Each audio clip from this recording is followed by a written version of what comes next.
بەناوی خوای گەورە سڵاوتان لەوێت بینەرانی بەڕێز و خۆشەویست کۆبوونەوەکانی شاندی حکومەت هەرێمی کوردستان بە سەرۆکایەتی قوبات تاڵەبانی لە بەغداد بەردەوامن بەپێی مەڵپەڕی حکومەت هەرێمی کوردستانیش بێت تاکو ئێستا بڕیاریان داوە کە کۆبوونەوەکان بەردەوامن دیارە تاکو ئێستا لەسەر مەسەلەی موچە نەگەیشتونەتە ئەنجام بە میوانداری بەڕێز دکتۆر ڕێبوار کەریم ئەندامی پەرلەمانی عێراق تاوتوێی ڕاگرتنی موچەی فەرمانبەران و چۆنێتی چارەسەرکردنی کێشەکە دەکەین سەرەتا راپۆرتێک دەمین دواتر لەگەڵ میوانەکەمان دەست بە گفتوگۆکەمان دەکەین.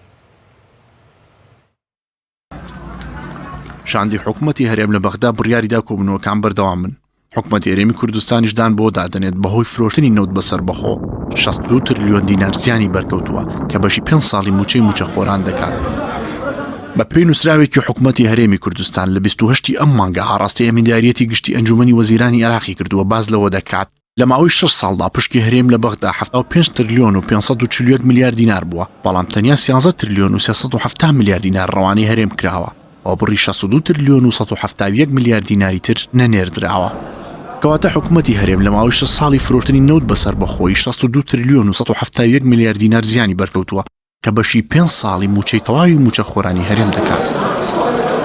لە هەمان کاتیشدا حکومەتی هەرێم لە نامەیەکدا کە ئاڕاستی حکومەتی عێراقی کردووە دەڵێت لە ئێستادا موچەی تەواوی موچەخۆرانی هەرێم مانگانە پێویستی بە 895 میلیارد دینارە. ئەمە لە کاتێکدا بەپێی لێدوانی ڕێباز حەملان وەزیری پێشووی دارایی لە کۆتا ڕۆژەکانی کابینەی هەشتم موچەی تەواوی موچەخۆران 881 میلیارد دینار بووە بەڵام نازانرێت بۆچی 14 میلیارد دینار موچەی موچەخۆران زیادی کردووە. لە کاتێکدا دامەزراندن وەستاوە و موچەی پەرلەمانتارانی خولی پێنجەم و وەزیرەکانی کابینی نوێم مانگانە ناگاتە 5 میلیارد دینار. لەلایەکی تۆ شاندی حکومەتی هەرێم کە بۆ پرسی موچە لە بەغدان لەگەڵ هەریەکە لە باڵیۆزی ئەمریکا لە عێراق و محەممەد حەلبوسی سەرۆکی پەرلەمانی عێراق و دەستەی سیاسی ڕۆتی سەدر و وەزیری نەوتی عێراق کۆبوونەوە. بەپێی ماڵپەڕی حکومەتی هەرێم شاندی حکومەتی هەرێم بە سەرۆکایەتی قوبات تاڵەبانی جێگری سەرۆک وەزیران لەگەڵ شاندێکی باڵای حکومەتی عێراق بە سەرۆکاتی سامر غەسمان جێگری سەرۆک وەزیران بۆ کاروباری وزە لەبارەی کێشە هەڵپرسێنراوەکانی نێوان بەغدا و هەولێر و ڕێگەکانی چارەسەرکردنیان گفتوگۆیان کرد. بەپێی ڕاگەندراوەکەی حکومەت بڕیاردرا بۆ گەڵاڵەکردنی ڕێوشوێنی چارەسەر کۆبوونەوەکانی ئەمڕۆ سبەی هەر لە بەغدا لە نێوان لایەنە پەیوەندیدارەکانی هەردوولا بەردەوام بن. وذلك بحصول أي عراقي لا دخل له. بەپێی زانیاریەکانی پەیام عادل عەبدولمەهدی سەرۆک وەزیرانی دەست لە کارکێشاوی عێراق لە حکومەتی هەرێم نیگەرانە و هەفتەی ڕابردوش ئامادە نەبووە چاوی بۆ وەفدی هەرێم بکەوێت بەڵام ئەم جارش نازانرێت لەگەڵ وەفدی هەرێم کۆ دەبێتەوە یاخود نا. سەردانی وەفدی هەرێم لە بەغدا هاوکاتە لەگەڵ ڕاگررتنی 453 میلیارد دیناری موچەی فەرمانبەرانی هەرێم لەلایەن حکومەتی عێراق و حکومەتی هەرێمیش بەهۆی نەناردنی ئەو پارەیە ناتوانێت موچە دابەش بکات و لە کاتێکدا بەشێک لە موچەخۆران ماوەی زیاتر لە 50 ڕۆژە موچەیان وەرنەگرتووە.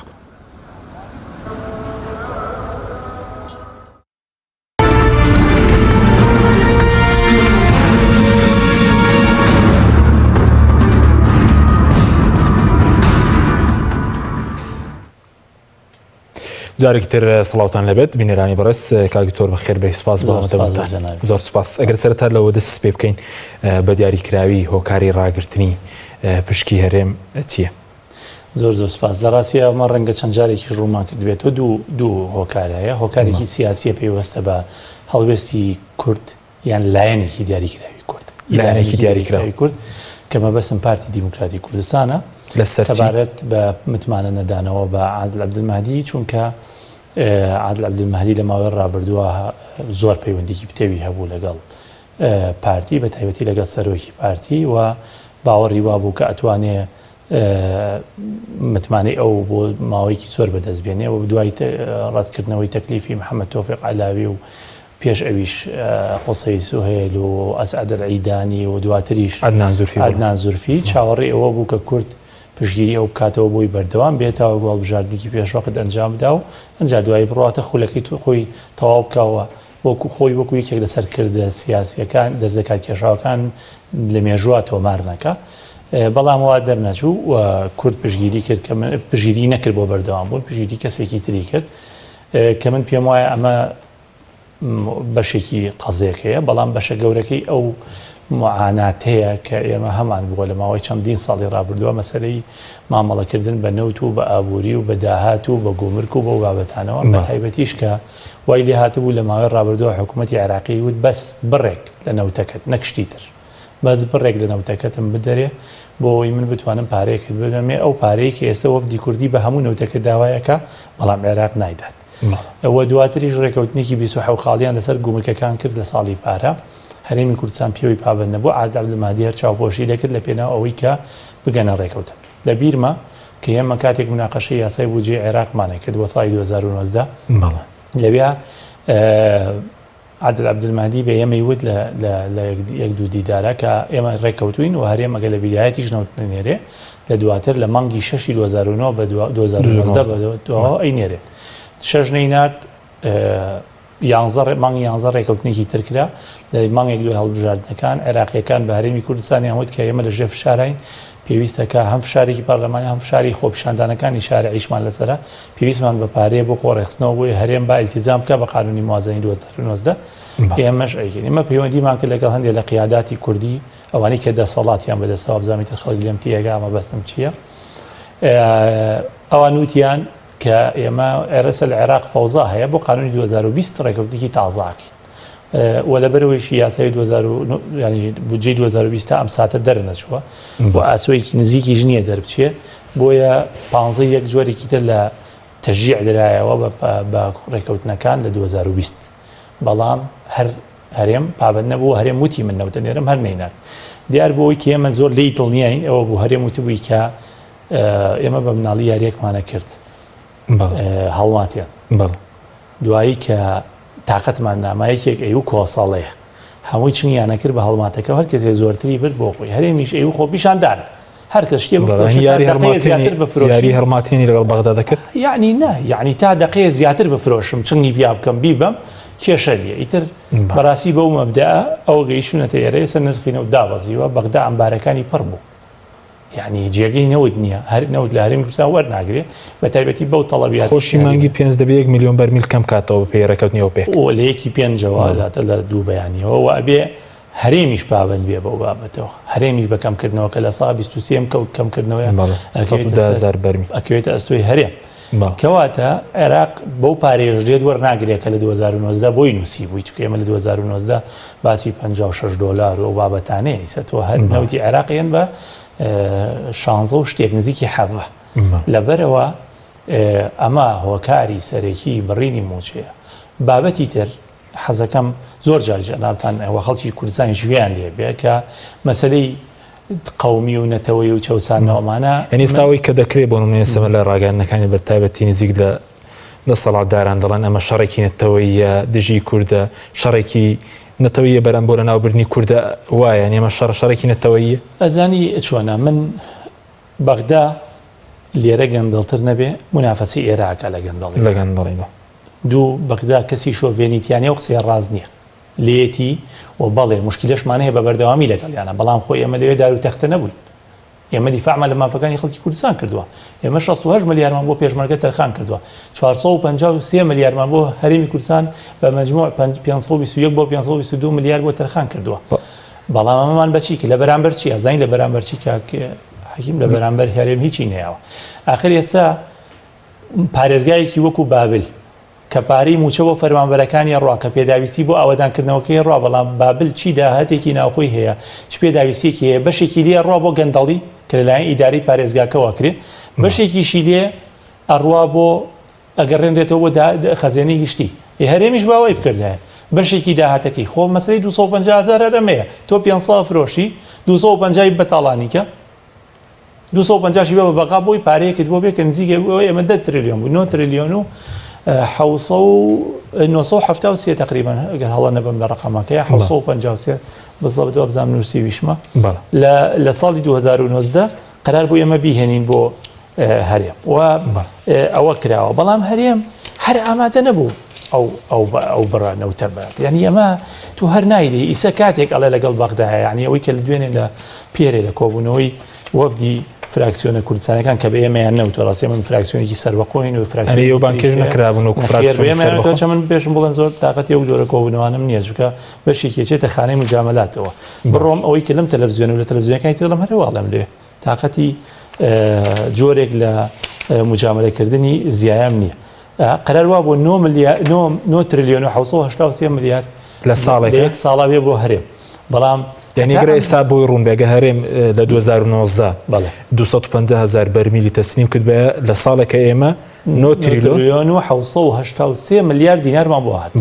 لە مانگێکە 936 ملیار تقریبا تۆزێک کەمتر ئەوەنداکە ئەمە طبعا شتی تریش هەیە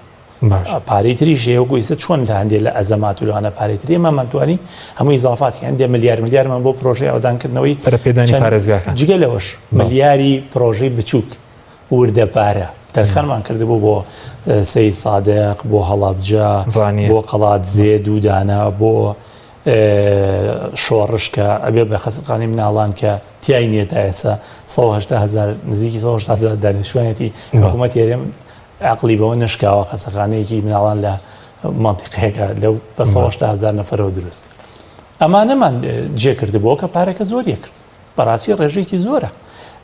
هەرێم نەیدارد باش بەس بنێ سەرەوە کە شەڕێکی نەتەوەیەوەی ئێستا وڵی لەسەر شەڕی چکە بەشێکی ڕخنە لە پەرلەمانتارانیش دەگرێت دەڵێن بۆ نمونە هەتا ینی تۆمەتی زۆر بۆ پەرلەمانتارانی کوردەوانی کە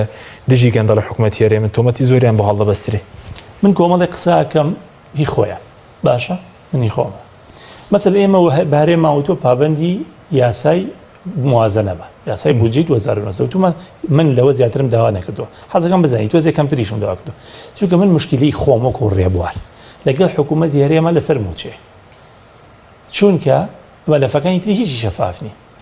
موچەش کێشەکە ئەوەیە تۆ کە حاڵاتێکی فەرمانبەری موچە وەرەگرێ ئیتر ئەوەشی کە فەرمانبەر نییە بازار و کار و کاسبەکە بژێتەوە من بەڵ ژیانە چمە ناو قەڵگە چمە بازار ئەزانم چ معاناتێکەیە لە ناو بازارە چێ ژیانێک هەیە قەڵک چ ناڕەحەتێکیە لەبەرەوە من کۆمەڵی قسەی مەسەلەی نەتەوەی کاک ئێستا معیاری سەرەکی ئیدارەکردنی دەوڵەت لە عێراق اقتصادیە نە سیاسیە نە قەومی و نە مەزهەبیە ئەزانی چییە هیچ کاتێک قەومیەت بریتی نییە لەوەی کە من چاو بپۆشم لە دزینینەوت ئەمە قەومیەت نییە هیچ کاتێک قەومیەت و نەتەوە پەرستی ئەوە نییە من میلەتەکەم برسی بکەم ئەزانی کێتوانم میلەتەکەم لە پێناونەتەوە پەرسیا برسی بکەم کە خۆشم برسی بەم وەکەوە میلەتە بەس ئەگەر خۆم هیچ مشکلەیەکم نەبێ باشترین و ئەی نازان باشترین چییە لە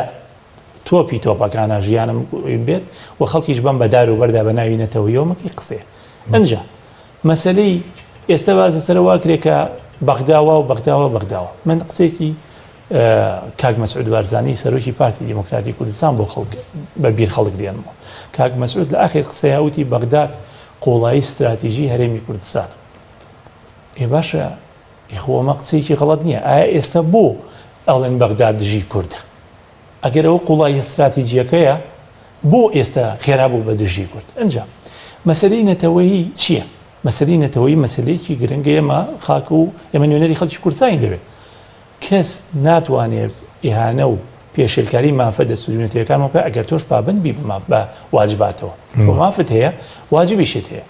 هەمومان وای من مافت مەیە بەڵام واجبمە تۆ ناکری هەر بڵێ بێنە ئاخە منیش لە بەغدا ئیحراجەکەی خەڵکیش لە برسە ئەمرێتی ناکرێت زایدن ئەوەی کە مەسەلەن ئێمە مەسەلەن قسە لەسەر ئێمەکە وەنیە وەکو پەرلەمانتاران کاکە وەڵی من خایلی بەخوا زانی چیە من پێم سەیرە بەڕاستی پێم سەیرێت کەسێک نەوتە بە داهاتی وڵاتە بە پارەی گۆمرکە بە سەرانە لە خەڵک زیاکە ئەو خاین نییە من خاینم کە قسە لەسەر بەرژەوەندی و مافەکانی خەڵکەکە مۆڵە مەبێدا بین کرێ من تێناگەم کەسێک لە بەغا دەستی بە چمکی پانتۆڵی هەرچی سەرکردەی عەرەبەوە گرتووە بۆی لە تەپۆستێک و تۆزێک ئەوەی شتی بەنێ باشە ئەو خاین نییە من خاینم من تێناگەم یەکێک نانی میلەتی تاڵان کردبێ قوتی نەوەکانی داهاتوی بردبێ ئەو خاین نییە من خاینم من تێناگەم بەڕاستی کەسێک هەزار دەرد و نەخۆشی تووشی خەڵک کردبێ بەهۆی سەقەتی حکومڕانیەکی شاق و شەڕەوە ئەو خاین نییە من خاینم کە قسە لەسەر مافەکانی خەڵکەکەم من خاینم یان ئەو کە هەرچی پیسخۆریە بۆ وڵاتانی کردووە هەرچی دەڵاڵیە بۆ وڵاتانی کردووە ئەو خاین نییە بەس من خاینم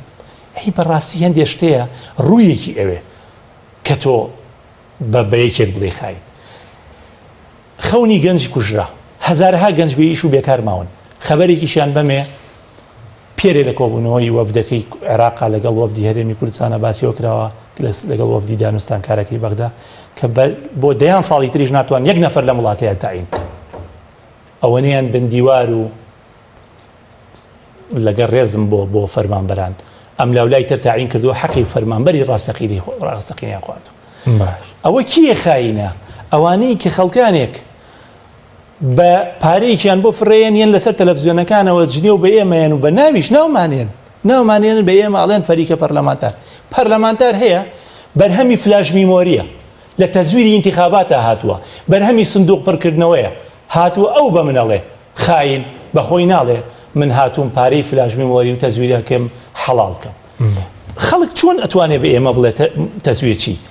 کەسێک دەنگی ئێمەی دزی هەرچی ماستاوچێتی هەیە بۆ سەرکردی عەرەبیکا والله ڕۆژانە بیان بینن لەو بەقایە چیەکەن ئەو بە ئێماڵێ ئێوە خاینن و دژینەتەوە کەتان بەڵام من کوردایەتی دەرەجەیەک عیارە 21 خۆمم. ئەمە چ عەقڵێکە؟ ئەمە چ مەنتیقێکە؟ من حەزەکەم بڵێم ئەگەر ئێمە بمانێ لە بەغدا هەوڵ بین بمانێ خاین بین بەخوا بەرمان ناکەوێت لەکاو ئەوان بەرێمە ناکەوێت حەزەکەم دڵنیا بیت ئەی بە ئەمە چ مەنتیقێکی ئێوە بیرێکەنەوە. ئەزانی کی من خاینیم لە تەوەجوهی ئەم جۆرە لە حکومڕانیەیە کە من دزی بۆ بکەم کە من درۆی بۆ بکەم من دزی و درۆ بۆ خۆم ناکەم بۆ ئەوی هەر ناکەم. ئەم جۆرە لە عەقڵیەتی حکومڕانی بێ کۆتایی پێبێ ئەم جۆرە لە بیرکردنەوە لە مامەڵەکردن لەگەڵ خەڵکا بێ کۆتایی پێبێ. من یەک قسەم لەسەر حکوومەتی هەرێم نەکردووە غەیری ئەوەی وتومە موچە بێنە بێ بە خەڵک لە بەرامبەرەوە یەکسەر من خاینم. موچەیەکی باشتانەیە 39 میلیۆن من ئەگەر 39 میلیۆنم هەبوو سێ لەسەر چواری بۆ ئەوە جۆرێکە لە عەقڵیەتی تەسک تۆ سیرکە کاک حەکیم ئابوو پارەیە کە لە وڵاتیان یەبن لە داهاتی گومرک و نەوت و ناوخۆ و پارەی دزراوی موچە و چەندین ساڵ ئەو ساڵانەی کە نەوت فڕی بوو لە لوتکە وسیار ئەمان نەوتیان بە 500 600 هزار بەروی لە فرۆشت باشە هەموو ئەو شوێنە دەستگایانیان پێ دروست کردووە کە بەسەر ئێمەمانە دایان خستووە من تەمە ناکەم یەکێکیان غیرەت بکە دەرگای قەناتەکەی بەسەرمانە بکاتەوە هیچێک لەوانەش بێنێ بە تایبەتی ئەوانەی کە بە فلاش میمۆری دەرچوون بیهێنێت بابێت بەرەو ڕوومان بوەستێت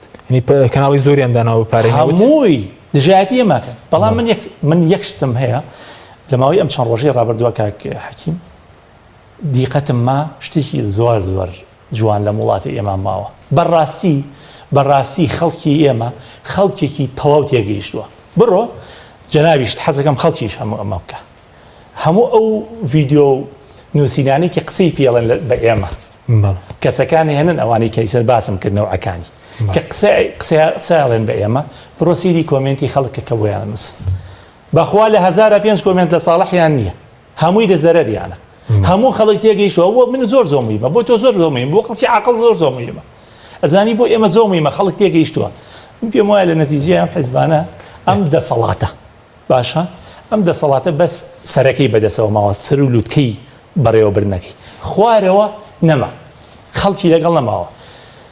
من تەمە ناکەم کیانی دەستوری هەرێمی کوردستان لە لووتکەیە پارێزراوێ من لەگەڵ ئەوەم ئەم هەرێمە بەهێزتر و حەقی جوگرافی خۆمان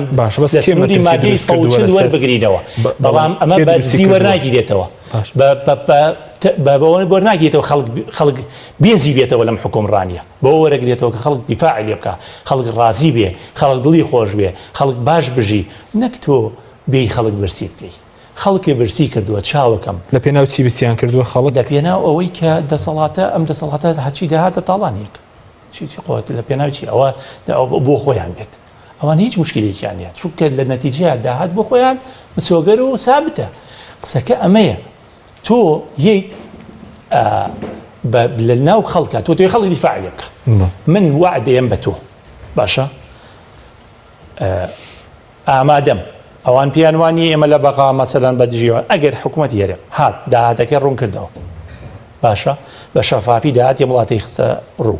و ئەو داهاتانەی کە چەندین ساڵەها ئەمڕۆ بۆ عێراقی نووسنووسیتی ئەو نوێ خواردووە ئێمەش بۆیان نووسین چەنێ خواردووە هەمووی عێراق و کوردستان بێننەوە بچن لە عێراق پەنجە بکەن بە چاوی عێراق هەمووی بێننەوە ئۆکەی من هیچ داری بێ پارە و داهاتەکان کە بردویانتە دەرەوە بردویانتە ئەملاولا بێننەوە باش ئەوەی کە خۆیان ئەڵێن داهاتی ئاشاراوە و ئاشکرا پارەی شاراوە و ئاشکرایان دەنەوە بێننەوە من لە بەغدا نابێن بەخوا نابێن ئێمەوە بۆ ئێرە هیچ لاریم نییە حکوومەتی هەرێم بێ بکەم ئەمما نایکە والله ئێمە لە بەغا بە خۆشبەختانە ئێڵێن ئێمە مەجموعەیەکین لە بەغا لە ناو عێراقیەکانە بە ئازاترین کەس ناسراین بۆ دیفاع لە خەڵکی کوردستان بەناوانە ئەو پەرلەمانتار و گروپە پەرلەمانتارەی کە رخنە لە حکوومەتی هەرێم دەگرن برای ئازیزم جامە خزمەتێکن ئێمە لە بەخا بەوانە ناسراین کە سەرسەختترین کەسەکانی دیفاع لە مافی خەڵکی کوردستانەکەین حەزەکەم بزاری ئەوان لەوێ هەموو هجوومەکانیان بۆ سەر ئێمەیە بۆ سەرەوانە نییە کە داوام ناکەن بۆ سەرەوانەیە کە ئەچن لەوێ بە حەقیقی شەڕەکەن لە لیژنەکانە حزوریانە بێ من لە لیژنەیەکم بەڵام لە سێ لیژنەی تردا بنیشێت ئەویتر لە لیژنەیەکە لە چوار لیژنەی تردا بنیشێ و قسە بکە و ڕەئی هەبێ قسە ئیسباتی وجودی خۆی بکە فەرمو و پێم بڵێ ئێمە لە بەخا ڕوبەڕووی ڕەخنەی عەرەبەکان و لایەنەکانی ترەبینەوە لەسەروی ئێمە زۆرترین شەڕەکەی لە مافی لەسەر مافی خەڵکی کوردستان بەڵام لە کوردستان پێ بە ئێمە بوو تێخاین هێزێک یان چەند جەماعەتێک نازانم مەمانی کە شوقەیەکیان هێنێ یان سیارەیەکیان هێنێ یان تۆزێک پارەیان هێنێ سەفەرێکی تورکیا یان سەفەرێکی وڵاتێکی تورکیەکەن تۆزێ بە شۆرتەوە گەڕێن ئەمانە یانەی بەو پارانە بێن قسە بێمە ئەمە چییە ئەمە چ عەقڵێکە باش من دڵم بە زۆر خۆشە زانی بۆ خەڵک زۆر تێگەیشتووە لەم بابەتە بەخوا ئێمە سنگمان زۆر بە شانازیەوە سەرمان بەرزەکەین و سنگمان دەرەپەڕین وەڵی نەدزی وەڵی دزی بکەین زۆر ئاسانە کاک گوێ لە برای خۆتە وەڵی دزیکردن زۆر ئاسان بەڵام وەڵی دزنی وەڵی درۆزندی وەڵی چیمان بە خەڵکی وتووە دێر بە دێر ئەوەی کە وتومە لەسەر جادە لەسەری محاسبەم بکەن لە دنیا و لە قیامەتیش کاکەمە خۆکی ئاڵتەبازار نییە باش ئێمە شتێکمان وتووە بەڵام فەرقی ئێمەوەوان چی ئێمە ئیرادی خۆمان بە قسەی خەڵکێکی خەڵکی ژێ بە قسەی حیزب و کەسێکەکە ئەو مشکلی باش ئەی سەبارەت بە وەفدی حکوومەتی هەرێم هیچی کردووە کە ئەمڕۆ لە بەغداد بوون سەبارەت بە موچەکە دێت لە بەغدا کێسە کێشەی بۆ دروست بۆ بەڕێز دەڵێ بۆی گەندەڵێ و تەسلیم نەکردینەوە ئەگەرم کێشەیە دروست بووی کاک حەکیم تا ئەم دقەیە سلسلەیە کۆبوونەوە هەیە طبعاً واللهی تەمەناکەم لە دڵەوە هەرێمی کوردستان لەگەڵ بەغا بگاتە ڕێگەوتن و زوو معاشی ئەم خەڵکە بن بەڕاستی خەڵک ماڵوێران هەندێک کۆبوونەوە کراوە کۆبوونەوەی باش بووە منەوەی کاگەدارم بەڵام هێشتا نەگەیشتونتە ڕێکەوتنی کۆتایی نەگەیشتمە ڕێکەوتن بۆ نردنی 453 میلیارد ئەزانی بۆ عادل عەبدولمەهدی پێی وایە ئێمە تەڵان ڕەنگە یەکشەمەیان دووشەممە کازمی دەنگ لەسەر کابینەکەی بدرێت بۆی عادل عەبدولمەهدی پێی وایە ئیتر هەر ئەمە ئاخر هەفتەیەتی لە حکوومڕانی و هەموو جۆرێک وەکو وتم لە تۆڵە چونکە من نمونەیەک بۆ جەنابەت بگێڕمەوە ئێمە جارێکیان کۆمەڵێک پەرلەمانتاری دەرەوەی یەکێتی و پارتی چوین بۆ لای عادل عەبدولمەهدی بە یەکەم جارمەی گێڕمەوە باش طبعاً لایەنێکی تریش هەر لەگەڵ ئێمە بەجیا چوو بوو بە لای هەمان قسەی پێوت چوین بۆ لای وتی وتمان ئێمەش هێزی ترین و ئەمانەیە لەگەڵ ئێمەش تەعامل بکەیت و بەتەنهات و لەگەڵ بە کوردی ینی بەتەنها لەگەڵ یەک هێز تەعاملەکەی ئێمەش هێزی تر هەیە 34 پەرلەمانتاری تریش هەیە جگە لە برادەرانی بەڕێز لە پارتی دیموکراتی کوردستان هێزی تریش هەیە و ناکرێ ینی ئەبێ چاڵێ ئەزای وتی چی کە عادل عەبدولمەهدی بێ ئێمە وتی آني ما أزعل أبو مسرور على مودكم يعني تي يعني من أبو مسرور ما بس كاج مسعود بو لبرئي وعجزناك أما واضح هذا كان بيض تا أوراد عادل عەبدولمەهدی دوستي كاج مسعود بو باش بويا إستا أم بابتا بەشێکی پەیوەندی بە هەڵوێست و ڕەت یاخود کاردانەوەی عادل عەبدولمەهدی لە بەرامبەر ڕەتکردنەوەی لەلایەن کوردەوە ئەنی ئێستا لە پارتی نیگەرانە عادل عەبدولمەهدی لە پارتیان لە هەموو کورد بەڵێ من پێ دەڵێم بڕیاری بەغدا حکوومەتی عێراقی لە بەغدا سەیری پارتیە کرد لە ماوەی ئەم مودەیە عادل عەبدولمەهدی و بەشی زۆری ئەمە بوو ینی بۆ مەسەی حکومداری بەڕاستیە بێ من ئەمە بڵێم ئەمە خراپیشە چونکە هێزی تریش هەیە بەڵام قسەی عادل عەبدولمەهدی ئەوە کە ئەو ئێمە کاک مەسعود عاجز ناکات لە بەرخاتری ئێمە ئێستا ئەمە جۆرێک لە کاردانەوەیە بە تایبەتی کە با بڵێن لە کوردستانەوە زۆر زوو پاڵپشتی کازمیان کرد کە لەگەڵ ئەوام کازمی پیاوێکی بەڕێزەوە کەسێکی دڵسۆزەوە ڕەنگە لەگەڵ کورد ئاسانتریش بکاتە ڕێکەوتن بۆ مەسەلەی داهات ئەوەی کە ئێستا وەفدە ڕەنگە ئەگەر بتوانێت بیکا باش بێ ئەوەیە کە بتوانێت پارەی ئەم مانگە بێنێ چونکە ئەگەر هەفتەیە کابینە دروست بێت ڕەنگە لەگەڵ ئەو کابینە تازەیە گفتوگۆ لەسەر ئیتفاقێکی تازە بکرێت بەڵام شتێکی تریش بڵێ عێراق لە ئەمڕۆ سەرۆکی لیژنەی داراییش لە پەرلەمانی عێراق دکتۆر هەیسەم باسی کرد لەگەڵمان کە بۆ پێویستی بە 6 تریلیۆنە ئەفۆن تریلیۆن دینار بۆ موچە خۆی بەڵێ بۆوتی ئێستا داهاتی ئێمە لە ڕۆژانە ماگانە 1 تریلیۆنە 1 تریلیۆن و 500 میلیۆن میلیارد بوو تقریبا باشە یعنی یەک لەسەر چواری ئەو پارەیە بۆیە نازانم بەغدا ئاياتوانێتە بەقا کێشەی خۆی بۆ حەلەکری ئەتوانێت لەو حەلە یارمەتیمان بە ئەگەر کاتی خۆی هەرێم نەوتی بناردایە پابند بۆە بە قانونی موازنەوە ئێستا هەر کێشەیە ڕوبەڕووی عێراق و هەرێمە بووە لەسەر واجب بوو لەسەر عێراق بە یەکەوە حەلیکە واجب بوو چونکە قانونە دەرکردو من ئیلزامم پێ کردووە حەلی خۆت حەلی من بە یەکەوەیە بەس ئێستا کێشەکە ئەمەیە بەغدا ئەڵێ تۆ بەتەنیا خۆت ڕۆشتی چارەسەری کێشەی خۆتی کرد ئێستش بڕۆ هەر بەتەنیا چارەسەری بدۆزەرەوە خۆت بەتەنیا نەوتێ بەڕێوە برد ئێستش خۆت چۆ بەتەنیا باشە بەس ئێستا داواکاری بەغداد ینی ئەو داواکاری هەیە کە نەوتەکەی لێوە بگرێت و داهاتی خاڵە سنووری و فڕۆکخانەش تەسلیم بکرێتەوە ئەگەر ئەم داواکاری هەیە لە بەرژەوەندی خەڵک حکومەت تێرێن بۆ نایکە بۆن ئەگەر ئەو داواکاری هەبێت من سەی دڵی خۆمە پێ بڵێم من حەزەکەم بە کەمترین پێدانی سامانی ئێرە لەگەڵ بەغدا ڕێکەوتن بکەن بەڵام بە مەرجەوەی پەرلەمانی کوردستان بتوانێت فشارێکی گەورە بکات لەم حکومڕانی ئێستا کە داهاتەکەی تر بە شەکەی تری شەفاف بێ یعنی من لەگەڵ ئەوەیانیم ئەمە بەڕاستیە بێ بڵێم لەگەڵ تەسلیمی هەموو شتێکانیم کە ئەمان بەڕاستی وایانوت بەخواشتی خراپتریشیان و جارێ باسی ناکەین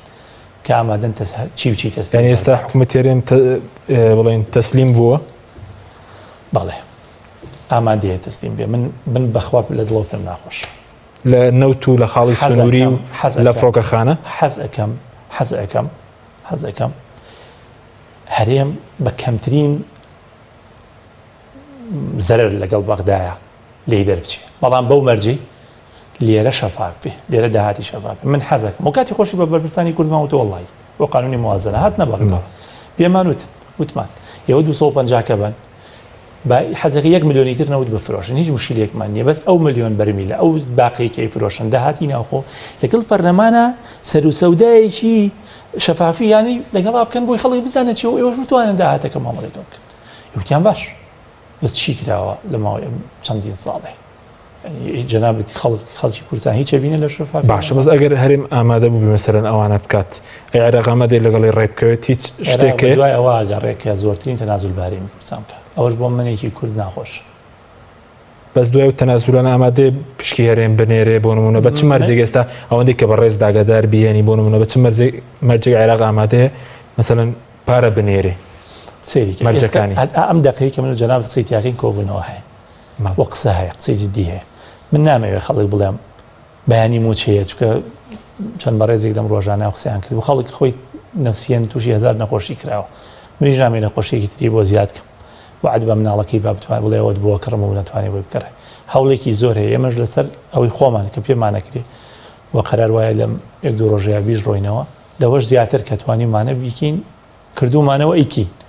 و هیواداریش مۆفدی هەرێمی کوردستان لەگەڵ بەغدای ڕێبکەوێ بتوانێت پارەی معاشی ئەم مانگە بێنێ بەڵام من پێم وایە لە باشترین حاڵەتە بەس لەسەر ئەم مانگە ڕێکەون چونکە هەفتەی داهات و حکوومەتی تازە هێت کە حکوومەتی تازە هات یان لە چەند ڕۆژی داهات و نەوەکو هەفتەی داهات و نەبی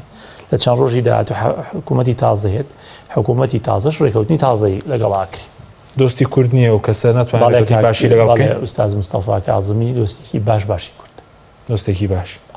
دەست خۆش ناوبڕێکمان هەیە دەکەن وڵات بەڵە بینەرانی بەڕێز ناوبڕێکی کورت و دەگەڕین وڵات تۆپ تاکە بریکاری تۆڕی میدیایی کۆمەڵ بۆ دروستکردن و بڵاوکردنەوەی ڕێکلام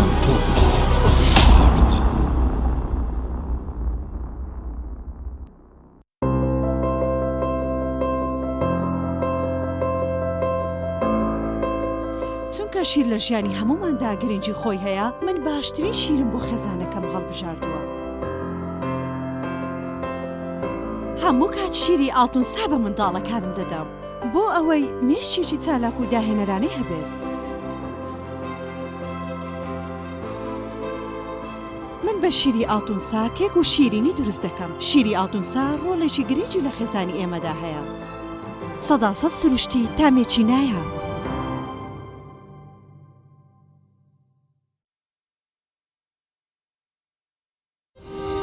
ساردخانەی چوارقورنا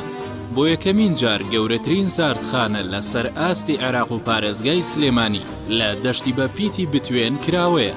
ئەم ساردخانەیە سەرمایەیەکی باشە بۆ هەموو جوتیار و خاوەن کێڵگەکان کە چیتر بەرهەمەکانیان هەرزان فرۆش نەکەن سوود لەم ساردخانەیە وەربگرن لە ساردخانەکەمان توانای پاراستنی 1400 تەن بەرووبوومی جیاوازی هەیە کە سەرجەم بەرهەمە کشت و کاڵیەکان لەگەڵ هەموو جۆرە بەرووبوومێکی شیرەمەنی و بەشی تایبەت بە پاراستنی گۆشت و ماسی و مریشک کراوەتەوە و دەتوانن بەکاری بهێنن. ساردخانەکەمان جگە لە بوونی کارەبای 24 کاتژمێری گرنتی پاراستنی سەرجەم بەرهەمەکانی لە ئاستۆدایە. هەمیشە داشکاندنی بەرچاو دەکات بۆ سەرجەم جوتیار و خاوەن کێڵگا پەلەوەریەکان. ساردخانەکەمان بە سەرپەرشتی مامۆستا عەبدوڵڵا و سلێمان شاخەوان. ناونیشان 4 قورنە نزیک پێشانگاکانی فرۆشتنی ئۆتۆمبیل. ساردخانەی 4 قورنە. سۆزی دایک بەهێزمان دەکات. دوای پێکەنین و گریان شیری ئەپتلۆن ئارامبەخشە. بۆ ئەوەی منداڵەکەت لە شولارێکی تەندروست و بەهێزی هەبێت، شیری ئەپتلۆنی هۆڵندی بەکاربێنە. شیری ئەپتیلۆن لە تەمەنی 1 ڕۆژی تاوەکو 3 ساڵی بەکاردێت. ئێستا توانە وەزر و داهاتووی منداڵەکەت زامن بکە لەگەڵ شیری ئەپتلۆنی هۆڵندی. شیری ئەپتلۆن ڕاستەوخۆ لە هۆڵندا بۆ کوردستان دێت. ئەپتیلۆن باشترین شیری سەردەم. تۆپ ئارت تاکە بریکاری تۆڕی میدیایی کۆمەڵ بۆ دروستکردن و بڵاوکردنەوەی ڕێکلام. تۆپ ئارت.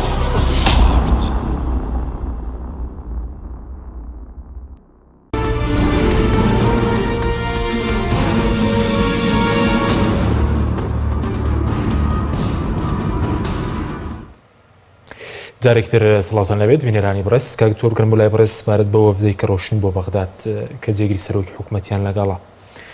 دەسەڵاتیان هەیە دەسەڵات نەدەبوو سەرۆکی حکوومەت یاخود سەرۆکی کەرێم خۆیان بۆ بابەتێکیەوە سەردانی بەغدایان بکرد بێ خۆی لە ڕاستیەوەی من ئاگادارم خۆشیان لەسەر خەتن بە تەلەفۆن چ لەگەڵ سەر و کۆمار چ لەگەڵ وەفدەکە چ لەگەڵ وەزیری دارایش و حتا لەگەڵ لایەنە عەرەبیەکانیش ئەم هەوڵانە خراپ نین بەشێ نەخێر من پێم وایە هەوڵی چاکت بەس خوبە تاڵەبانی دەسەڵاتی هەیە ئەبێ دەسەڵاتیان پێ بوو بێچکە عادەن لە مفاوەزات هاتووە بێ سنووری دەسەڵاتی خۆ دەبێ وەڵام لەبێژ یەکسەر بڕیار نادرێ حتمما مەجالە درێ پەیوەندی و قسە و ئەوانە بکرێ بەس پێم وایە بەشی ئەوە دەسەڵاتیان پێچکە وا تێگەیشتم ئامانجی وەفدەکە ئەم جارە بەس پارەی ئەم مانگە بێ چونکە ئەوانیش ئەزانن کە حکوومەتی تازەکەیت قسەی تازەی لەگەڵاکرێ نازان کێ وەزیری نەوتە نازان کێ وەزیری داراییە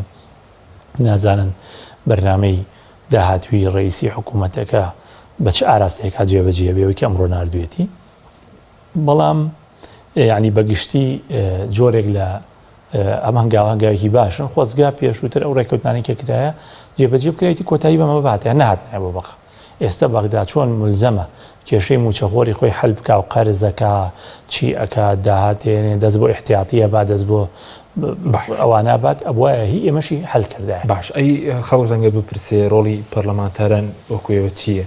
هیچ پەیوەندێکی بەوێ فشار دروستکەن یاخود ڕۆڵی سەر و کۆمار وەزیری دارایی وەزیرەکانی تر یعنی چیە لە بەغدا کە نەتوانن کێشێکی لەم جۆر یاخود کێشەی گەندەڵینەوە ئەوەندە زۆر ینی وای کردووە کە نەتوانن ئەم کێشێت چارەسەر بکرێت ئەمە پێم وایە ساڵێک ئەم قسەیەم پرسیارە لە ئێماکرد چکە هەمومانگە کێشی موچە هات تۆزێ دواکە و چەند ڕۆژێکەوە زانی چەند منم قسەیەم کردووە نەوت بە بەغا ئەو 250,000 کە جاران نویست ئەو کاتە ئەمانۆ نەوت بە بەغا کە نەوت پارەیە کرد لە بەغا ئامادە بوو لێت وەربکرێت نەوت بدە بە بەغداد ئەگەر بەغدا پارەکەی نەنارد ئەو 9 تریلیۆن و 783 ملیارەی نەنارد لە ساڵەکەیە ئێمە هەموو فشارێکەکی هەرچی ڕێگەیەک هەیە بەکاریەتی هەموو دەسەڵاتێک بەستەوە زین چیە زین مەچیمان کردووە ئێمە هەموو مانگە 453 ملیارمان لە بەقاوە هێنا لە بەرامبەر هەورێم هیچێکی نەداوە بە بەغدا تا ئێمە ئەو لایەنانەی تری پێ دەمکوت بکەین ئەوانەی کە شۆڤێنین بەڵێ شۆڤێنی تایە ئێمە شەڕمانە لەگەڵیانە بەڕاستی ئێمە بەنی دەستمان بەسرا بۆ حکوومەتی هەرێم ئێمەی والێ کرد کە ئامادە نەبوو نەوتەکە بنێرێ ئەگەر نەوتەکەی بناردایە ئێستا بەغدا ئێمە گەیشتین ئەوێت چۆن ئێستا بۆ بابەتی کۆرۆنا کە هەندێک هاوکاری هات ڕامانەکرێمان و بێنن بەشمان داوای هەموو شتێکمانە کرد وەڵا لە شتیوە داوای بەشی کوردستانمان کردووە ڕەنگە خەڵک بڵێ ئەوەکی ئەو نەموهیمە لە ماسکە ماسک داوای بەشی کوردستان و بەشی شار و قەڵات ناحیەکانمان کرد طبعا بەشێکی باش هاتووە وەبدەم پێرێ بەشێکی تازەش هات مەبەستم تا ئەو ئاستی من ڕامان کردو بە شوێنەوەی لەبەرەوە چۆن بۆ شتێکی گەورەی وەکو موچە خەڵک ڕناکەین بۆ کوردوشمانەوە بزانم کەسیشیان ناتوانێت بڵێ ئەمانە شەڕی موچیان نەکردو زانی بۆ لە چیدا شەڕی موچە کراوە پەرلەمانتەران بۆ من دەرەوەی یەکێتی و پارت لە چیدا شەڕتان کردو ئێمە لە هەموو بڕگەکانە ئێمە بۆ زانیاری جەنابەت ئێمە ئەم مۆجوعایە 5 پەرلەمانتاری کورد لە لیژنەی ئەوەیە دارایی من پێم وایە هەر پێنجیان چالاکن بەهۆی پارتی و یەکێتیشەوەی چانە بێ منصف بێ بەڵام سێ کەسی تری دیایە بڕۆ بزانە چۆن توانیشکن و ئێمەش کە لە دەرەوەی لیژنەی دارایشی بزانێت لە بۆ من یەکشت بڵێم تخوا چکۆمە زۆر زەڕورە هەموو شتێک لە لیژنەی دارایی ناقڵێ زۆرێک لە مەسایلانە سیاسی لە ماڵی کاک فڵان لە ماڵی سەرۆک فڵان لە ماڵی سەرۆک کۆمار بەها بە جەنابەت بڵێم ینی لە ئێوارەخوانێکە لە فشارێکە لە تەلەفۆنێکە لە وەستانێک و دانیشتنێکی کافتریایە کافتریای پەرلەمان لە سەردانی سەرۆکی لیژنەکانە وە سەرۆکی کوتلەکانە لە عیلاقاتی شخصی بەشێکی ئەمانەمان بۆ دروستەکە کاک خۆمە مەسەلەکە بۆ بەشتی تریش باسی بودجە نییە حتا بۆ دەنگدان بۆ وەزیرێک ئەمە ڕێگای ئیشکردنە تۆ توانی فشار بکەی گرۆ بکەی ئەوە ئێمەیش خۆمان کردووە باشەی ڕۆڵی سەرۆک کۆماریشی خۆی کردو من پێم وایە سەرۆک کۆمار بە زیادەوەیش خۆی کردو بەس یەک کێشەی سەرۆک کۆمار وڵات دوو کێشە هەیەش کێشەی یەکەم خۆی زۆر حەز ناکە ئەم بابەتانە بکەوێتە ئیعلام و هەڵا و ئەو شتانی بێ بسە بکەیت دووەمیش هەری ئەعلام نییە احتیمام بە و چالاکیانە بە یعنی ئەو کۆبوونەوەی دوێنەی لیژنەی دارایی پەرلەمانی عێراق لە ماڵی سەرۆک کۆمار کە سەرۆک کۆمار کۆبوونەوەکی پێکردن حەزەکەم چی بووە بزانی چ وردەکاریەک لەسەر ئەو باسکراوە دکتۆر بەرهەم لەگەڵیان ڕێکەوتۆ لەسەرەوەی کە چارەسەری استراتیجی بۆ مەسەلەی موچە و شایستەی دارایی موچە زای شایستەی دارایی نەک بە تەنها موچە و بودجە واتە بودجە کۆی هەمووی بۆ هەرێمی کوردستان بدۆزرێتەوە بەڵام کەی بڵێن و ئەبێ چارەسەر بکرێ ئێمە تاوان لە بەردەم قانونی بودجەی 2020 لە بەردەم حکوومەتی تازەین حکوومەتی تازە پەرلەمانی هەیە ئەم حکوومەتە پرۆژەیەک حازرەکە ڕەنگە بە دڵی کورد نەبێ ڕەنگە بە دڵیشی بێ یەتە پەرلەمان ڕەنگە کێشەی بۆ دروست بێگە بە دڵی بوو ڕەنگە کێشەی بۆ دروست نەبێ ئەگەر بە دڵی نەبوو ئەبێ ئێمە فشار بکەین بۆی لەناو هەردووکیە ئێمە پێگەی کورد و دەستکەوتەکانی کورد لەوا بکەین وەڵا ئەمە هەرەمە هەممان کرد لە 2009 ئەزانی بۆ مەسەلەی قانونی بودجە هەرەمەمان کرد کابرایەک لە ئەنبارە هادەیە من پێویستم بە دەنگی ئێوەیە بۆ ئەوەی 1 ملیارم بنێ لە دەرەوەی حسەی ئەوانە معاش و باسی شتان ناکەم بۆ پرۆژەیەکم هەیە هەوی کەیسە باسم کرد ئەمان و باش ئێمە دەنگت بۆین بۆ خەسەقانەیەک لە ئەنبار بۆ نازانم مەکتەبێک لە نەجەف بۆ نۆژەنکردنەوەی فڵان شوێن لە باسڕە بە زۆرە ئێمەش پێویستمان بە ملیارێکە بۆ سید سادق دەنگمان بۆ پێویستمان بە ملیارێکە بۆ شۆڕش بۆ قەڵات زێ بۆ سلێمانی بۆ ئەویتر بۆ هەڵەبجە ئاوا ئیشەکرێ ئاواشمان کردووە کاکارزان حەزەکەم خەڵک دڵنیا بێ هەر کاتێک زانیمان ناتوانین واجبی خۆمان دێبەجێ بکەین لێرەوەی لێن هیچ ژینێکی تیان نییە ئێمە ئەوەی لەسەر شارمانە ئیکەین بەس نەود لای من نییە والله نەود لای من نییە نەود لای من بێ من نتوانم حکوومەتی عێراق ئیجبار بکەم کە پارە بنێرێ نەوتی 250,000 ئەیە و ئێستا دەمکوتم کردبوو ئێستا هەمووشی هێنێ بەغدا ئامادەنێ پارەکە بنێرێت چکە نەوتی هیچ ناکە بۆیە من هیوادارم حکوومەتی هێرێم و خەڵکیش لەوە تێ بگا ئێمە وەزیفەی خۆمان ڕوونە وەزیفەکەمان شەڵکردنە لە بەغدا ئەو داهاتی هێتە ئێرە ئەو پارەی لە بەغداوێت ئەو داهاتە ناوخۆیە ئەو گومرکانە ئەو چی و چی ترێ لەولایەت ئەوانە ئەبی پەرلەمانی کوردستان لێپرسینەوەی لێ بکە بەڕاستی پەرلەمانی کوردستان لەمڕۆ کە لێ پەرلەمانی کوردستان خەڵکەکەی کە پڕە لە گەنج و خەڵکی چالاکە هەموو لایەنەکان ئەزانم خەمخۆر یعنی حتا لەوانی دەسەڵاتیش والله لەگەران قساکەین یعنی لە ئێمە زیاتر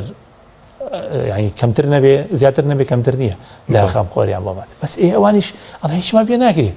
لە پەرلەمان دانیشتوین نەکەس گوێ لە پەرلەمانەکرێ نەکەس بۆ حساب پەرلەمانەکە پەرلەمانیش کەس ناکە تۆزێ بێن پەرلەمانە گورج و گۆڵتر بێ والله من حەزەکەم دینار بە دیانی داهاتی وڵاتیان بۆ کەشف بێ لە بینی دکتۆر بەرهەم بوو لە دوای دکتۆر بەرهەم 5 میلیارد دلاری بەجێهێش کواب ئەو 5 میلیارد دلاری بەجێش دکتۆر بەرهەم باڵێ کواب 5 میلیارد شیرنی نەوت کواب 5 میلیارد دلار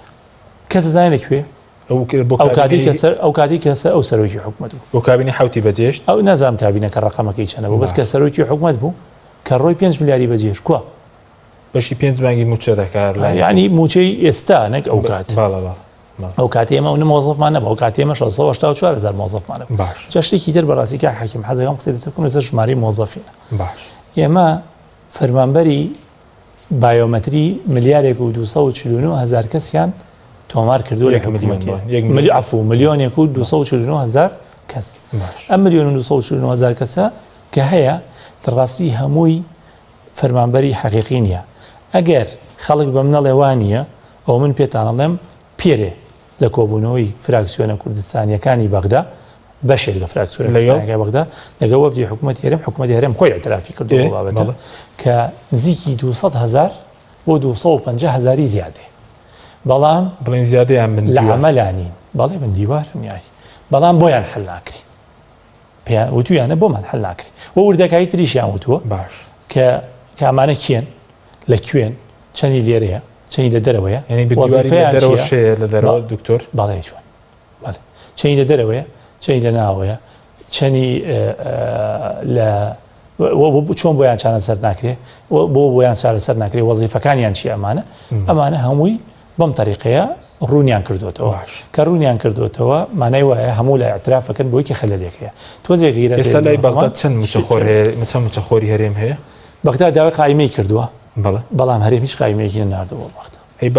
باسی 682,000 فەرمانبەر دەکرێت ئەوە 682,000 فەرمانبەر یان نزیک وابزەم 684 ئەوە ئاخیر قایمەیە کە هەرێم نردوێتی بۆ بەغدا پێم وایە لە نازانم بەزەڵ ساڵێکی بۆی لە خۆم ڕقەمەکەم ینی پێش شەڕی داعش ئاخیر قایمەیە کە هەرێم نردوێتی بۆ بەغدا ئەوەشی کە ئێستا ئەو پارەیە ئەنێرێت لەسەر زیاتر لەسەر ئەساسی ئەو قایمەیە هێنێت. باش ئەی باسی ئەوش ئێوە لە پەرلەمانی عێراق و پەرلەمانتارانی کورتوانی تا موچەی پێشمەرگە 68 میلیارد مانگە بەڵام نهات ینی گرفتەکە لە چی بوو کە گرفتەکە لەوە بوو ئێمە پێویستمان بە قایمەیەک بوو قایمەی پێشمەرگە ئەگەر هەڵەنە بەمەپی یاسای بەپی سەرژمێری بایۆمەتری لە وەزارەتی پێشمەرگەی هەرێمی کوردستان 429,000 کەس معاش وەرەگرێ 429,000 ئێمە 68 میلیاردمان لە سەر بودجەی سیستەمی بەرگری عێراق بۆ پێشمەرگە دەرخان کرد لە یاسای بودجەی 2000 68,000 پێشمەرگەی 1 میلیارد 68 میلیارد بەزمە وسم 68,000 پێشمەرگەی دەکەدەگەری 1 میلیۆن پێ تقریبا حسابمان کرد 6 بۆ 8,000 ناو بەهاتایە بۆ بەغدا بە قایمێک ئێمە ئەمانتوانی ینی بەغدای ترە بۆ ئەبوایە پارەی سەرف کردە بەڵام نەیان نرد کە پرسیارمان کرد بە ئەمنی قەومیەوەیە بڵێ وەڵی وتیان ئەمنی قەومی وتمان دەی باشە ئەزان چی بکەن ئێوە لە 429,000ەکە 80,000 بنێرن با 350,000ەکەی کەتر ئەمێنێتەوە ئەو بۆ ئەمنی قەومی بێ ینی بۆی کەم تەرخەمی هەرێمەوە ناتەوە ئەمنی قەومی چ پەیوەندی بۆ مۆزوع ئەوەیە ینی قایمەیە و موچەخۆرە و لە بەردەست بەغایە و بینێرە و با خەڵک بەعاشەکەی وەرگێ پێشمەرگە من لە برسە وەڵی من لە ڕوون نایە بەخوا جوابی مێسج بەمەوە لە فەیسبوک وەرە تۆ لە بری من جوابی بەرە لە مەسنجەر و لە فەیسبوک و لەوە هەزارها مێسجمە بە ڕۆژانە سەدان تەلەفۆنمان بۆ کرد پێشمەرگەی من لە برسە کاکە وەڵی کاکەم حەزەکەم ئەم قسەیە بکەم بە قسەی کۆتایی باشە برای عزیزم بۆی بزانی کە من زۆر نەتەوەکەی خۆم زۆر خۆشەوێ و زۆر حەزەکەم ئێمە سەرکەوت کاک میلەتەکەی خۆت بژیانە بژیاندە چێن معاشەکەی بەرێ نانی بەرێ مێڵە لە برسا ببرێ مێڵە حکومداری کوردی بە نەفرەت بکە بۆ بیکات باشە وەرە پێویست بە ڕێکەوتن لەگەڵ بەغا شەڕمان کردو هیچ تریشت بۆکەین پێویست بەوەیە لە بەغا دابڕی دابڕین بەسەر چاو میلەتەکەت بژیانێمە دابڕی دای بڕە مشکی لەمانی بەڵام کاکە تۆ نە لەگەڵ بەغدا ئەتوانی میلەتەکە و بەڕێوەبی نە بەبێ بەغدا ئەتوانی میلەتەکەت بەڕێوە ئێمە چی بکەین بەڕاستی چی بکەین باش ینی حلمان چییە بڕۆ ئەم ڕێکخراوانی کە ئێستا دەستیان کردو کاک حەکیم بە دابشکردن و گەنجان و ڕێکخرا و نووسەر و ئەوانە دەستیان کردو بە دابشکردنی ینی کۆمە کۆکردنەوە بەسەر خێزانی هەژار باش تخوا بڕۆ ئەو چیرۆکانە بۆ بژێڕنەوە کچەنە هەژار لە وڵاتە باشە کاتمە زۆر کەمەوە بە سەبارەت بۆی کە ئەمڕۆ بڵین دوێنێ حکوومەت هێرێم نامێکی یارەسی عێراق کردووە کە دەڵێ پشکێرێم لە ماوەی 6 ساڵی ڕابردوو 75 تریلیۆن بووە 13 تریلیۆنی بۆ هەرێم هاتووە ینی 62 تریلیۆنی هاتووە کەواتە بۆینەوەتەوە فرۆشتینەوە ئێمە 62 تریلیۆن بڵین زیانمان بەرکەوتووە کە بەشی 5 ساڵی موچەی فەرمانبەران دەکات تاکید ئەوە ئابووری سەربەخۆوای لێکردو ئەو شتێککە پێیانەوە ئابووری سەربەخۆ کە حەزمانەکە سەرکەوتو بێ سەرکەوتو نەبوویت فەشەلیان هێنا کاک بە نەس ئەمان اعترافیان کردووە کە لە دەستیان شکا ئیتر لەو کەلیمەیە جوانتر و واضحترە پێ بڵێم بەکیاترا وەفدی کورد اعترافی کردووە کە بەدەستیانەوە شکاوە دۆسیی نێوت شکاوە بەدەستیانەوە شکا ئابووری سەربەخۆی هەیە دۆسیەی نەوتە موچەی فەرمانبەرانە تاعینکردنی زیادەی هەموو ئەمانە گرێتەوە ئەمە ئەبێ چارەسەر بکرێت و ئەوەیش کە لە کوردستان فەوتاوە لە عێراقەوە نەهاتەوە هەمووی تاوانێکی بەغایە تاوانێکی کوردستانە تاوانێکی بەغایە کە هەرێمی زیاتر ئیژبار نەکرد لەگەڵی ڕێبکەوێنەوەتەکەی بنێرێ تاوانێکی کوردستانیشەکە ئامادە نەبوو نەوتەکە بنێرێ وە بەغدا خۆی گەندەڵە کە ئەمە دیفاعنیە لە بەغدا پڕە لە گەندەڵی پڕە لە مەزهبی پڕە لە تایفی هەرچی صفەتی ناشینە قوبوڵمانە بەڵام ئەمە ناکاتە ئەوەی من چاوپۆشم لە گەندەڵی باشە جیاوازی هەیە لێنان دۆسی نێوتوەرێم لە فرۆفشتن لە شەفافیت لەنێوان بەغدا و هەرێم بە کورتی بەڵێ بەغدا کە نەوتە فرۆشێ لە سا 86 داهاتەکەی بۆ خۆی ئەمێنێتەوە هەرێم کە نەوتە فرۆشێ لە سا 23 داهاتەکەی بۆ ئەمێنێتەوە لە سەدا 23 بۆ دەمێنێتەوە سەیری کە فەرق سەیری غەڵەت و ناشیبوون و نەزانینی لە فرۆشتنی نەوتە نەزانن لە فرۆشتنی نەوت یعنی ئەگەر نەزان نەبێت چۆن لە نەوت کەی فرۆشم 23 لە سەدم بۆ بمێنێتەوە بەڵام بەغدا 86 لە سەی بۆ بمێنێتەوە باشە دو پرسیارم زۆر بەکوی سەبارەت بۆ ئەگەر موچەکە لە بەغدان ئەی چارەسەر چی بۆ فەرمانبەر 50 ڕۆژە موچێ وێنێتەوە کاسبکارە هەر لێ گەڕێنی مەسەرەن ناوکارێکی کرا لە سەدەمی کۆرۆنا هیچ ینی کاریش نییە وەکو پێویست ئەگەر موچە بێ بازارەکانی ژەبوژێتەوە بەڵام من ئەوەی کە بیستومە لە حکوومەتی هەرێم خۆی ئەتوانێت تەنها لە 125 موچە بات ئەگەر بەغدا موچە نەنێرێ بەڵێ کامەش مشکلێکی زۆر گەورەیە پێم وایە من بۆ خۆم گەشتبینم کە بەغدا موچی ئەم مانگە ئەنێرێ ئەی بۆ مانگەکانی داات و گەشتبینم کەی چۆن وەچ ئاستێک یانی نازانم بۆی و کەزیم پارەمان هەیە ئەگەر پارە بهێنرێتەوە لە دەرەوە بۆ موچە سەر بکە ئێمە هەر کەسێک وتی پارە نییە لە وڵاتە پێی بڵێن ڕاست نییە ئەی لەکوێ هەیە پارە لە دەرەوەیە پارە لای ئەلە و شوێنانەیە کە خۆیان ئەترافەکەن من هیچ قسەی خۆم ناکەم قسەی خۆیان کە ئەڵێن پارە شارراوەتەوە ئەڵێن پارە لە دەرەوەی ئەڵێن پارە لە بزنسایە ئەڵێن پارە لای خەڵکانە کاسبیمان بۆ پێوە ئاکاوە واوەوە هەتا دوای هیچ کەسێک ناتوانێت بڵێ پارە نییە بەو پارە زۆر و بۆ نەوتە زۆری کە بە $70 $90 ئەفرۆشە ئەو ڕۆژانی کە پارەکەی زیابوو کووە بۆچی لە زیایەکە هەر من وەکو خۆم بم لە کەمەکە هەر من باجەکەی بم زیایەکەی ببێ کەمەکەشی هەر لەسەر من حسابکی باشە دو پرسیارم زۆر بە کورتی بەهاوی بکەمە دو پرسیار حکوومەتێک ناتوانێت یەک مانگ موچە بدا بێ بەغدا ناوی دەنێتی وەڵی من هیچ من پێ ناڵێم حکوومەتەوە بەڕاستی ئەو بەس حکوومەت نییە بەس حکوومەت دیە ناتوانێت موچە بێت منەوەی کە لێ ینی مطمئینەوەی حکوومەتی هەرێمیش خۆیان حقیقەتان نازانێ سپاس بۆ دکتۆر ڕێبوارکەریم ئەندامی پەرلەمانی عێراق زۆر سپاس بۆ بینەرانی بەڕێز سپاس بۆ بینەرانی بەڕێز سپاس بۆ هاوکارم تا بەرنامێکی دیکە خواتان لەگەڵ